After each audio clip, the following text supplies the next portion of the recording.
அவனுடைய தேவன் அவனை நன்றாய் போதித்து அவனை உணர்த்துகிறார். இந்த உலகத்தில் ஃப்ரீ ஆஃப் காஸ்ட் அப்படின்னா அது அட்வைஸ் தான்.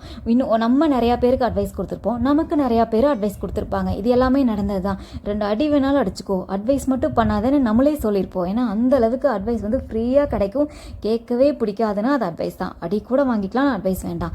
ரொம்ப கசப்பான ஒரு விஷயம் இல்லை, நம்மளால் அதை ஏற்றுக்கவே முடியாது. ஏன்னா அந்த அளவுக்கு நம்ம அதை கேட்க விருப்பப்பட மாட்டோம். ஆனால் ஆண்டவர் ஒருத்தரை போதித்து நடத்தும் பொழுது அது கேட்கறதுக்கு நன்றாக இருக்கும். கஷ்டமாக இருந்தாலும் அது நல்லது தான்.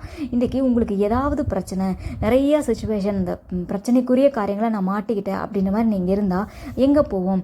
நம்ம அட்வைஸ் கேட்டு தான் ஆகும். ஒரு சிலர் சொல்கிறதுக்கு நமக்கு தெளிவாக கொடுக்கும், ஒரு சிலர் சொல்கிறது நம்மளை இன்னும் குழப்பத்தில் கொண்டு போய் தள்ளும்.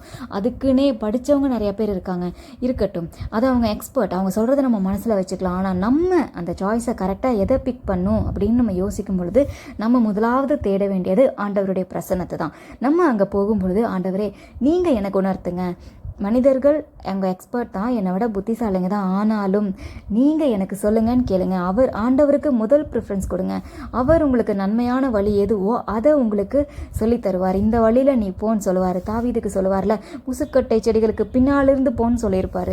அந்த வழி என்னன்றது ஆண்டவருக்கு தான் தெரியும். நீங்கள் போக வேண்டிய வழி எதுங்கிறது அவருக்கு தான் தெரியும். இன்றைக்கி நீங்கள் ஆண்டவர்கிட்ட கேளுங்க, ஆண்டவரே உங்கள் அட்வைஸை எனக்கு கொடுங்கன்னு கேளுங்க. அவர் உங்களுக்கு அட்வைஸ் கொடுப்பாரு. நீங்கள் ஆண்டவரோடு வரும்போது அந்த ஜெபம் பண்ணும் பொழுது அந்த ப்ரெசன்ஸ் உங்களுக்குள்ளே வருதில்ல, அப்போ அந்த பிரசனம் உங்களை தேற்றும்.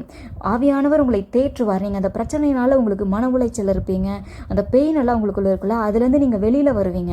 உங்களை ஆண்டவர் தேற்றுவார், நீங்கள் தேற்றப்படுவீங்க, பிரச்சனையிலிருந்தும் நீங்கள் வெளியில் வருவீங்க. ஆண்டவரை சார்ந்து கொள்ளுங்கள். என்னை போதித்து நடத்துங்க ஆண்டவரேன்னு கேளுங்க.